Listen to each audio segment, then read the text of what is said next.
Welcome to Mechanicy Stuff. Welcome to Mechanicy Stuff. Yik Yak and a Brew. I've put a few videos out now and I've realised I've never introduced myself or explained how I ended up with Fiona. I've sort of hinted at the intentions of it, but this Yik Yak's all about that. My name's Robin. Hello. Fiona, the 1929 Shinaden Walker. Oh dear. I was at my daughter's and I'd had a few drinkies with my son-in-law, Jeff. And we were perusing Facebook Marketplace, like you do. And I came across this 1929 Shinaden Walker in a very, very sorry state. The back end had been cut off in the war and she'd been made into a pickup. Been laid to rest just after the war. And basically, I would guess she would have been cut up for pieces because the body's missing and, C's solid and blah, blah, blah. And I felt so sorry for her. And as I said, I'd had a few drinkies. So I ended up buying her, much to my wife's delight. Jeff and I went and picked her up. Lovely guy, really, really, really nice guy. He'd bought it from the neighbour who basically put it up just after the war. And when I say sorry state, she was absolutely blathered in sheep shit. I'm assuming sheep shit could be goat. And like engine oil, literally hammer and chisel job. We're still doing it now. Trying to get it off the chassis. We have tried everything. Massive Karcher steam cleaner. Wouldn't touch it. Hammer and chisel works quite well.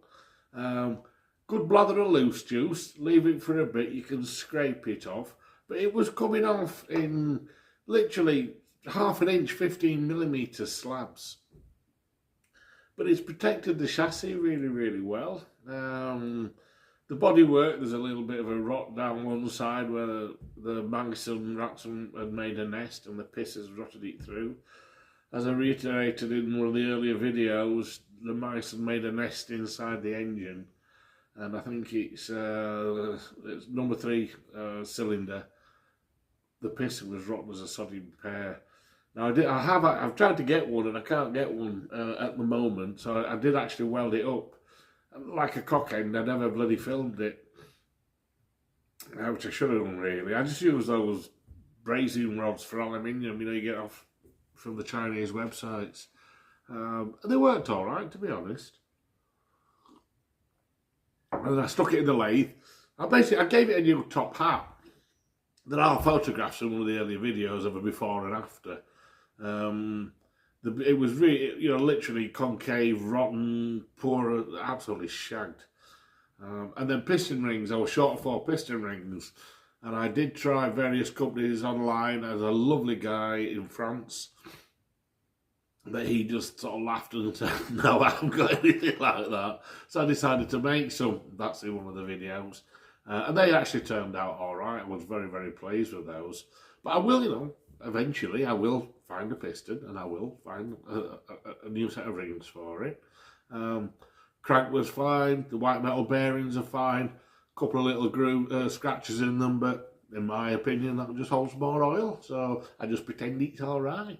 The cam, there are a few pits on the lobes, let's be brutally honest, but it's nearly 100 years old, and yes, it will get ground one day. But at the moment, I'd like to just try and get the engine running on a zero budget, basically. For me, a bit of an experiment, just to see if it's possible. I've kept Land Rovers alive for bloody years on a shoestring, and I enjoy sort of making the things and sort of fiddling about. There's Shinaden Walker Fiona, she's not that bad. Like I said, she's 1929. You would expect everything to be absolutely bloody rotten and worn out and buggered, and I would say probably only 90% of it's that way. As I steadily take her in pieces, we'll repair, remake as we go along, but I would like to get her driving. I drained the gearbox. had a very strange, sludgy oil in it. I wish I'd have filmed the crap that I took out the sump, because that was quite horrific, to be honest. Because there's no oil filter on them, you know. But I'm guessing, I'm fucking praying that that is just years and years of shit. You know, probably kids poking crap down into the sump through the engine filler. Because I say, the rest of it, it doesn't look like it's been run with gritty oil. What else can I say about her, really? I love her, I really do. I've got a soft spot for shit like this. I have other odds and sods with a 1952 Land Rover, which we'll be getting to. I have a few motorbikes as well that we need to get to, need sorting out. I was going to try and do a few videos of actually just getting them out one at a time, because I like to turn them over every so often, even though the Land Rover runs, the Mini runs, the Harley Davidson ran about 2 years ago. I have a BSA that ran about 20 years ago.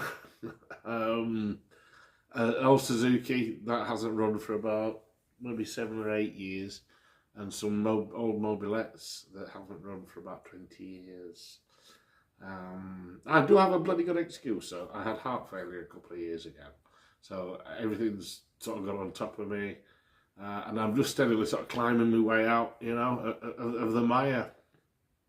And then of course I go by Fiona, but that's a story of my bloody life. So there you are, a little bit of history about me, and basically the crap that I do, and I enjoy it. And I just thought, you know, maybe other people out there might enjoy it, you know. I'd love to be able to work on Fiona all the time, yeah, I would, but it just doesn't happen.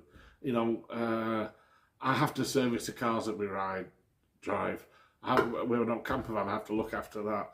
I look after my daughter's car. I try and help my son, you know, but that's another story. That's P38 Range Rovers. Yeah, so it's never going to happen. So the videos will be mixed and matched. I have an old Bedford dumper that I've probably going to be another video in the next week or so. I've got a couple of little repairs to do on him. He's called Benjamin, by the way, Benjamin Benson. They've all got stupid names. Yeah, so that's about it, really. Anyway, please, if you haven't done already, like and subscribe. If you press the icon bell, it'll tell you about future videos that are coming up and all that. All right, cheers, see you soon, bye-bye.